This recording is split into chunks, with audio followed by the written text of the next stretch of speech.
네, 안녕하세요. 네, 디센트 지갑 서비스를 하고 있는 유민호입니다.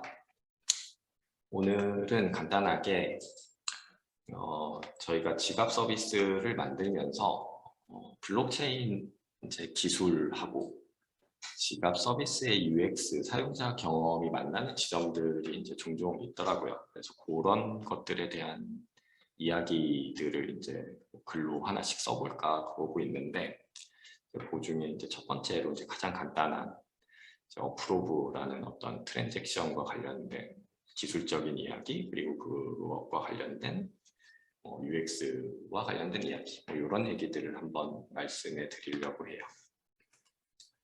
그래서 여러 가지 어려움이 있는데 크게 세 가지 어려움이 있죠. 좋은 UX, 좋은 사용자 경험을 주는 서비스를 만들기는 어렵다, 이런 어려움이 있고, 그리고 블록체인 기술은 어렵죠. 블록체인 기술도 어렵고, 그러다 보니까 사용하기 편한 지갑 서비스를 만들기는 진짜 어렵더라, 이런 생각들을 많이 하고 있어요. 근데 그렇다고 해서 노력을 멈출 수는 없으니까, 그리고 큰 기획 같은 것도 중요하지만 작은 개선들이 모여서 어떤 좀 더 매일매일 하나씩 나아지는 그런 사용자 경험을 만드는 것도 중요하다고 생각을 합니다. 그래서 오늘은 그런 작은 개선에 대한 이야기를 좀 드리려고 하고요. 그리고 주제는 어프로브라는 트랜잭션이고, 아마 개인 지갑을 가지고 뭔가 블록체인 서비스들을 써보신 분들에게는 익숙할 수도 있는 그런 트랜잭션일 것 같고, UX 이야기를 표방하고 있지만 사실 안에는 다 기술 이야기가 많습니다. 그래서 아마도 거의 90%가 기술 이야기가 될 것 같고요. 최대한 쉽게 이해할 수 있게 준비를 해봤는데 잘 전달이 되었으면 좋겠습니다. 세상엔 진짜 많은 메인넷들이 있죠. 그래서 이 메인넷들을 나눌 수 있는 방법들이 되게 많은데, 스마트 컨트랙트가 있느냐 없느냐 이런 것들을 가지고 제가 나눠봤어요. 그래서 첫 번째는 스마트 컨트랙트라는 게 없는 종류의 메인넷들이 있죠. 가장 대표적인 건 비트코인인 것 같고요. 이 비트코인에서부터 파생된 포크한 코인들이 라이트코인, 도지코인, 비트코인 캐시라든지 그런 비슷한 개인 컨셉을 가진 대시 이런 것들이 스마트 컨트랙트가 따로 없는 그런 종류의 메인넷들이 있습니다. 그리고 한쪽에는 스마트 컨트랙트가 있는 메인넷들이 있죠. 근데 스마트 컨트랙트가 있는 메인넷들도 크게 둘로 나눌 수 있는 것 같아요. 첫 번째는 이더리움과 호환되느냐 의 여부인데, 이더리움과 호환된다는 건 이더리움 위에서 동작하는 어떤 스마트 컨트랙트를 다른 메인넷으로 옮겼을 때 그대로 도는지 이런 거에 따라서 그냥 나눠져요. 그래서 이더리움과 호환되는, 좀 더 기술적으로는 EVM과 호환된다 그러는데, 그런 메인넷들로는 당연히 이더리움이 있고, 바이낸스 스마트 체인이나 아발란체, 폴리곤, 팬텀 이런 종류의 수많은 이더리움과 호환되는 메인넷들이 있습니다. 그리고 나머지 스마트 컨트랙트를 가지고 있지만 이더리움과는 호환되지 않는 별도의 스마트 컨트랙트 아키텍처를 가진 메인넷들이 있어요. 대표적인 걸로 솔라나가 있고, 카르다노, 트론, 헤데라, 스택스 이런 것들도 별도의 스마트 컨트랙트를 수행시킬 수 있는 아키텍처를 가진 이런 메인넷들입니다. 그래서 오늘 말씀드릴 건 그 스마트 컨트랙트가 되는 메인넷의 대표 주자죠. 이더리움이 있고, 그 이더리움의 스마트 컨트랙트의 얘기만 좀 한정지어서 말씀을 드리려고 그래요. 스마트 컨트랙트는 얘가 원래 이렇게 비유하는 걸 썩 좋아하진 않는데, 그래도 이해를 돕기 위해 그 스마트폰하고 블록체인을 좀 약간 비교해 봤어요. 그래서 스마트폰에는 운영체제라는 게 있죠. 그래서 우리가 알고 있는 iOS, 안드로이드 이런 것들이 운영체제라고 볼 수 있습니다. 그리고 스마트폰에는 기본적으로 내장된 앱이 있죠. 전화 앱, 문자 앱 이런 것들은 뭐 따로 설치하지 않고 그냥 운영 체제하고 함께 딸려오는 그런 종류의 앱이잖아요. 그래서 그런 종류의 이제 기본적인 내장 앱이 있고 그 외에 추가로 우리가 설치하는 앱들이 있죠. 카카오톡이라든지 뭐 인스타그램 뭐 이런 이제 우리가 스토어에서 다운로드 받는 이런 앱들이 이제 있을 거예요. 이렇게 구성되어 있다고 그러면 블록체인으로 넘어오면 메인넷, 뭐 아까 앞에서 말씀드린 이더리움, 뭐 바이낸스 스마트 체인, 솔라나 뭐 이런 메인넷들이 약간 운영체제의 역할을 하게 되고요. 그리고 각 메인넷에는 네이티브 토큰이 있습니다. 메인넷에 그냥 기본적으로 제공되는 토큰들이 있죠. 그래서 이더리움이라고 그러면 이더가 이제 네이티브 토큰이 되고요. 솔라나에선 솔, 뭐 이런 이제 기본적으로 제공되는 네이티브 토큰들이 있습니다. 그게 그 네이티브 토큰이 약간 기본 내장되어 있는 뭐 전화기에, 뭐 문자에, 뭐 이런 것과 약간 비슷한 느낌이 있어요. 그리고 이제 그거 외에 추가적으로 이제 그 블록체인 메인넷 위에서 동작할 수 있는 그런 것들이 있는데 그걸 뭐 예를 들면 게임을 뭐 메인넷 위에다 올릴 수도 있고 아니면 유통과 관련된 정보들이라든지 아니면 디파이 아니면 NFT 아니면 그냥 일반적인 뭐 토큰 뭐 이런 것들을 이제 추가적으로 메인넷 위에 올릴 수 있는데 그걸 이제 스마트 컨트랙트라는 어떤 프로그램 형태로 우리가 카카오톡은 어떤 앱의 형태로 이렇게 올리는 것처럼 이런 뭐 게임 디파이 NFT 이런 것들은 스마트 컨트랙트라는 형태로 이제 메인넷 위에서 뭐 설치라거나 배포하고 뭐 동작시키고 뭐 이렇게 됩니다. 약간 다른 점이 있다 그러면 스마트폰은 내 스마트폰에 내가 카카오톡을 까면 내 스마트폰에만 깔리지만 그 블록체인은 그 전 세계가 공용으로 쓰고 있는 어떤 시스템이기 때문에 내가 어떤 NFT 컨트랙트를 만들어서 그걸 이더리움 메인넷 위에 배포하면 모든 사람이 그 스마트 컨트랙트를 볼 수 있고 쓸 수 있고 이렇다는 점이 좀 가장 큰 차이점이라고 볼 수 있을 것 같습니다. 그래서 스마트 컨트랙트로는 사실 굉장히 많은 것들을 할 수 있어요. 프로그램이기 때문에. 그래서 우리가 어떤 스마트폰 앱들도 굉장히 다양한 서비스를 하는 스마트폰 앱을 만들 수 있는 것처럼 스마트 컨트랙트로도 다양한 것들을 만들 수 있습니다. 그래서 뭐 그게 어떤 금융의 문제를 푸는 기능을 하는 스마트 컨트랙트를 만들 수도 있고 아니면 뭐 게임을 하는 스마트 컨트랙트들도 만들 수 있죠. 근데 그런 스마트 컨트랙트들 중에서 이제 약간 특별한 케이스가 있는데 이제 토큰을 만들기 위한 스마트 컨트랙트가 있어요. 그래서 토큰을 만드는 스마트 컨트랙트들은 보통 표준적인 인터페이스를 가지고 있습니다. 우리 토큰을 만들 때에는 이런 형태로 프로그램을 만들자라는 이제 그 합의가 되어 있는 거죠. 그래서 그런 표준들을 ERC20, ERC71 이렇게 부르게 됩니다. 그래서 121번은 어떤 이런 표준을 만들자 뭐 이런 거 할 때 첫 번째 나온 표준이 1번 뭐 이렇게 이제 붙은 번호고요. 이제 20번째로 나온 게 펀지블 토큰을 만들 수 있는 표준을 만들자고 한 그런 이제 표준 인터페이스고 이제 NFT에 대한 어떤 표준을 만들자고 한 게 뭐 ERC7이라는 이제 뭐 표준이라고 보시면 됩니다. 그래서 그 토큰 컨트랙트의 뭐 인터페이스를 좀 보기 전에 트랜잭션이라는 용어가 이제 뒤에 나올 거라서 트랜잭션은 이렇게 되는 것 같아요. 블록체인의 어떤 정보를 읽는 것들은 그냥 조회를 합니다. 그래서 그걸 읽을 때에는 어떤 비용을 발생하지도 않고 어떤 권한도 필요하지 않아요.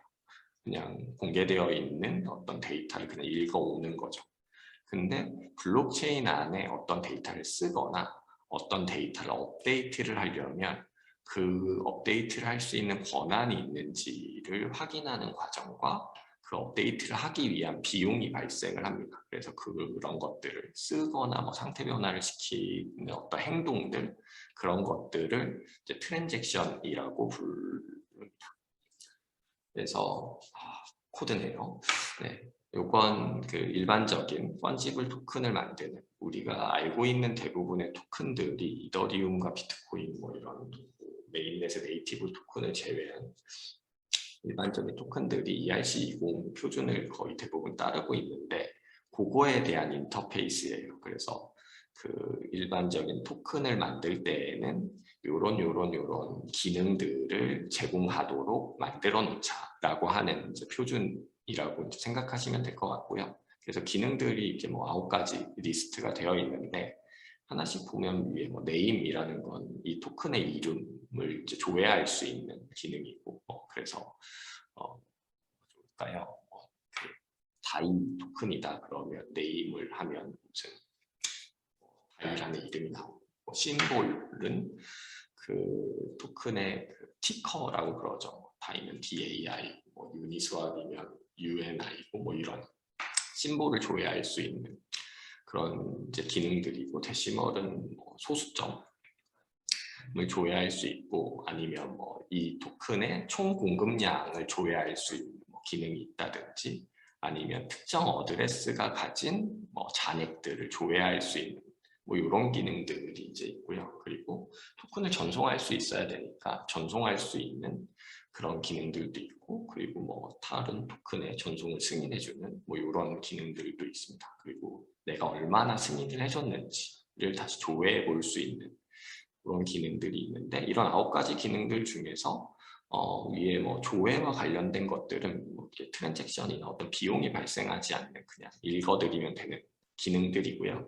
토큰을 전송하거나 아니면 내 토큰의 어떤 권한을 승인하는 이런 종류의 그 이제 기능들은 어찌됐든 뭔가 블록체인 안에 있는 정보를 변화시킬 거잖아요. 내 토큰을 다른 사람한테 보냈다고 하면 내 토큰에선 그만큼의 잔액이 차감되고 다른 사람에게는 그만큼의 잔액이 올라가고 이런 종류의 업데이트가 이제 발생하기 때문에 그런 이제 트랜잭션으로 발생하게 됩니다.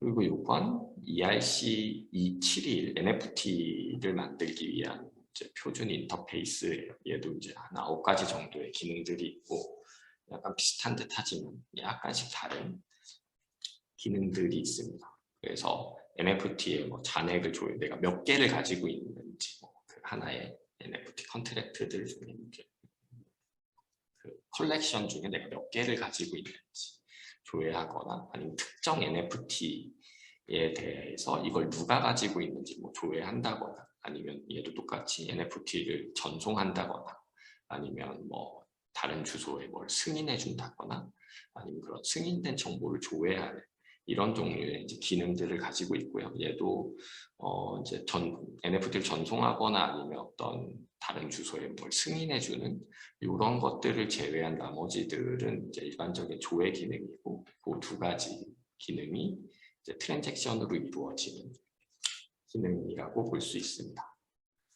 그래서 트랜잭션을 한번 조금 디테일하게 살펴보면 이건 그냥 인터넷에 제가 이 자료를 만들 당시에 그냥 있던 아무 트랜잭션이나 그냥 가지고 온 건데요. 유니라는 어떤 암호화폐 ERC20 토큰을 전송하는 트랜잭션이에요.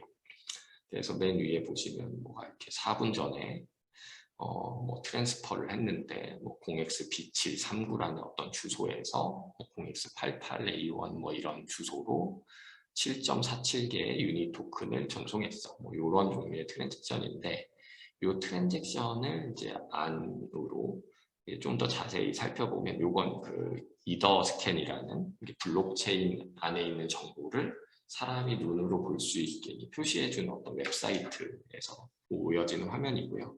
그걸 이제 분석해서 보여주죠.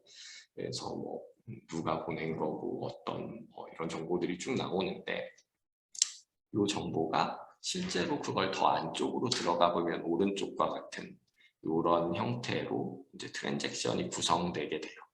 그래서 트랜잭션이라고 하면 이 트랜잭션 안에는 뭐 이런 정보들이 있죠. 얘는 뭐 타입이 뭐 예전 한번 그 EIP1559가 생기면서 트랜잭션 포맷이 약간 바뀌었는데 EIP1559 타입의 이제 새로운 형태의 트랜잭션이다라는 걸 알려주는 거고요. 타입은 논스는 각 주소마다 트랜잭션을 내가 첫 번째 보내는 트랜잭션은 0번, 두 번째 보낸 트랜잭션은 1번, 세 번째 보낸 트랜잭션 2번 이렇게 일련 번호가 붙어 있어요. 보내는 순서대로.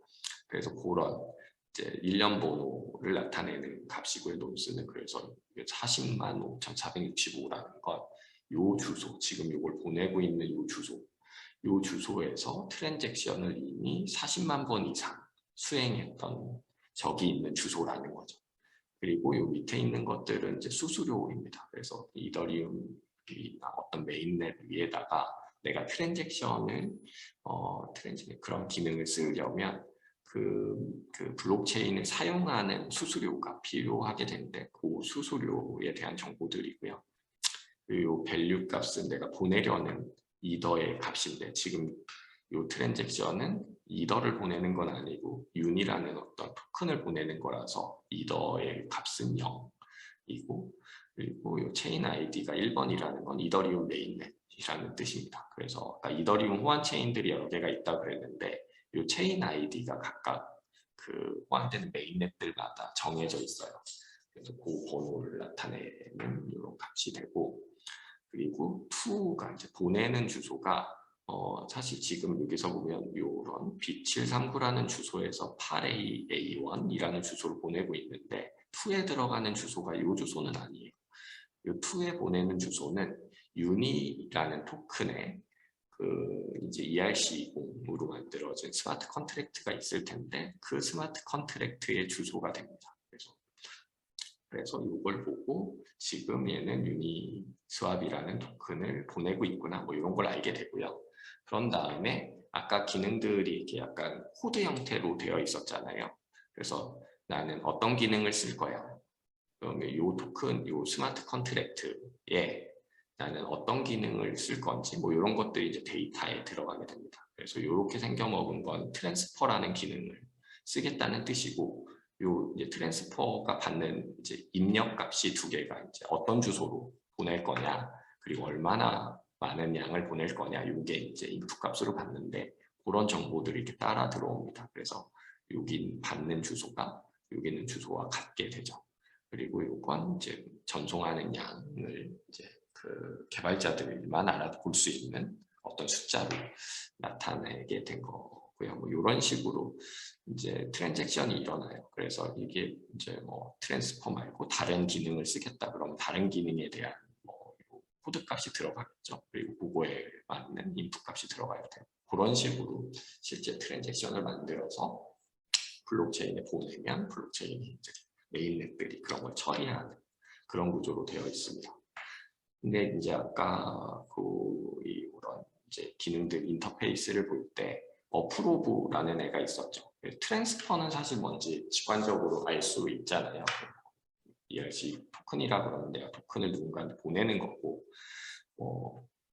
이런데 이제 어프로브라는 애가 있는 거죠. 이 어프로브라는 애가 이제 뭘 하는 애인지가 이제 중요한 것 같아요.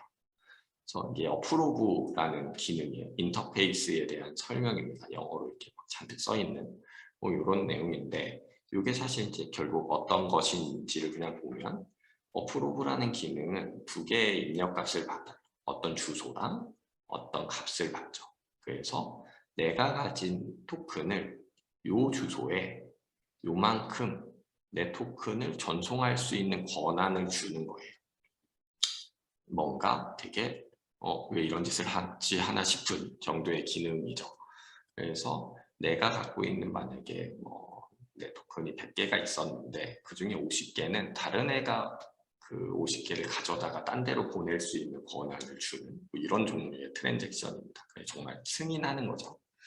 그래서 이걸 이제 이해하기 쉽게 한 번 더 보면 이렇게 있다고 생각을 하죠. 그래서 주소가 A라는 주소가 있고 B라는 주소가 있는데 이 주소는 사실 그냥 일반적인 우리가 메타마스크나 이런 데서 만든 디센트나 이런 데서 만든 일반적인 지갑 주소일 수도 있고 아니면 스마트 컨트랙트들도 각각마다 주소가 있어요. 아까 트랜잭션 내용 볼 때 그 유니스왑 토큰에 그 스마트 컨트랙트 주소를 적어 놓는 것처럼 그런 스마트 컨트랙트 주소일 수도 있습니다. 그리고 이 주소 A는 어떤 토큰이 있는데 유닛 토큰이라고 그러면 그게 뭐 100개를 가지고 있고, 그리고 주소 B는 뭐 안 갖고 있고 주소 C는 또 안 갖고 있고 뭐 이런 상태라고 해보죠. 요건 블록체인 그 토큰 컨트랙트 온체인이라고 써져 있는 부분은 블록체인 위에 이런 정보가 저장되어 있는 거예요. 더 정확하게는 블록체인 위에 있는 어떤 그 토큰을 만드는 컨트랙트 안에 이렇게 내용이 써져 있는 거죠. 이런 상태에서 A가 이제 어프로브라는 트랜잭션을 해요. 어프로브를 하면서 나는 주소 B한테 500개의 권한을 줄 거야. 뭐 이런 트랜잭션을 보내는 거죠. 그럼 이게 수행되고 나면 그 블록체인 안에는 정보가 이런 식으로 업데이트 됩니다. 그래서 잔액은 그대로 100개인데 내가 주소 B한테 500개의 내 토큰을 전송할 수 있는 권한을 주겠어. 뭐 이렇게 되는 거죠. 그러면 이 줄 수 있는 개수는 사실 내가 가진 개수보다 더 많이 줄 수도 있어요. 왜냐하면 이걸 보내고 나서 더 받을 수도 있고 뭐 이렇기 때문에. 그래서 이런 권한이 이제 생기게 되고, 이 권한이 생기고 나면 주소 B가 보통은 A가 내 토큰을 다른 사람한테 보내는데 주소 B가 이런 걸 할 수 있는 거죠. 주소 B가 나는 이제 승인을 받았으니까 주소에 이 A에 있는 어떤 요 토큰을 주소 C에 30개를 보내줘 라는 트랜잭션을 이제 보낼 수 있게 되는 거죠. 그러면 주소 A에 있던 100개 중에 30개가 C로 가게 되죠. B가 보낸 트랜잭션에 의해서. 그리고 내가 승인받은 건 500개였는데 30개를 그 중에 썼으니까 승인받은 양은 470개로 줄, 이런 식으로 이제 동작을 하게 됩니다. 그러면 이게 다른 주소, 다른 사람한테 내 토큰을 가져갈 수 있게 하는 권한을 이제 왜 만들어 놨을까요? 이제 이걸 어디에 쓰는지가 이제 중요하겠죠. 이게 쓸 일이 없으면 뭐 위험하지도 않고 안 쓰면 되니까. 근데 이걸 가장 많이 쓰고 있는 곳은 이제 덱스라고 불리는 탈중앙 거래소에서 가장 많이 볼 수 있습니다. 그래서 내가 갖고 있는 어떤 그 토큰의 권한을 이런 것들이 많이 보여요. 이건 유니스왑의 UI인데 유니스왑에서 내가 이제 10개, 내가 가진 10개의 다이라는 토큰을 원인치라는 토큰으로 바꾸고 싶다, 이런 걸 교환하고 싶다라고 생각이 되면 그 전에 바꾸기 전에 이런 버튼이 먼저 활성화되죠. 요 유니스왑 프로토콜이 우리가 가진 다이를 사용하도록 허용해야 돼. 이런 버튼이 활성화가 됩니다. 이걸 누르면 하는 것들이 이제 어프로브라고 볼 수 있어요. 그걸 이제 앞에서 이제 보여드린 다이어그램으로 다시 보면 얘는 유니스왑이면 유니스왑의 덱스 그런 스왑을 해주는 그런 기능을 하는 그런 그 컨트랙트의 주소가 되겠죠. B는. 그리고 요건 다이라는 토큰의 컨트랙트가 될 거예요. 난 지금 다이를 승인하려고 그러면 이건 내가 바꾸고 싶어 하니까 A는 이제 내 지갑 주소가 되겠죠. 내가 먼저 어프로브를 해주는 거죠. 주소 B가 내가 갖고 있는 다이를 가져가도 돼. 뭐 이렇게 승인을 해주고 나서 그러면 이 컨트랙트는 내가 가진 다이를 가지고 다른 토큰 그걸 가져다가 다른 토큰으로 바꾸는 데 쓰고 뭐 이렇게 하는 이런 권한을 이제 미리 이제 승인을 해줘야 되는데 이제 보통 많이 사용을 합니다.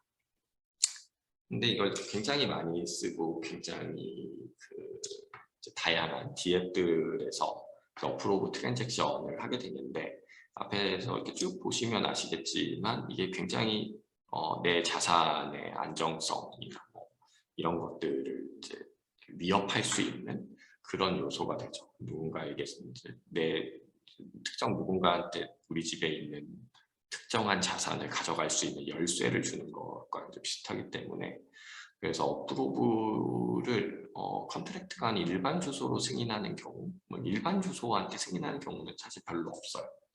다 아까와 같이 어떤 스마트 컨트랙트에게 승인하는 경우가 많고 일반 주소로 승인하는 경우는 거의 없죠. 그래서 일반 주소 승인해버리면 그 일반 주소의 주인은 내가 가진 내 토큰을 언제든지 가져갈 수 있는 상태가 되는 거죠. 그리고 두 번째는 그 스마트 컨트랙트에게 승인을 했는데 그 스마트 컨트랙트가 악의적인 스마트 컨트랙트인 경우에는 이제 나는 내 토큰을 교환하는 데 쓰라고 어프로브를 해줬는데 그 컨트랙트는 사실 이제 도둑이었던 거죠. 그걸 내가 그냥 훔쳐가고 싶어하는 그런 경우에도 이제 위험해질 수 있고, 아니면 그 컨트랙트가 사실 악의적인 컨트랙트는 아니었지만 어떤 취약점을 가지고 있어서 내가 승인해놨는데 어떤 컨트랙트에 그 위에 있는 취약점을 통해서 내 주소에 있는 자산이 이제 위협을 당하는 뭐 이런 경우들이 이제 생길 수 있는 거죠.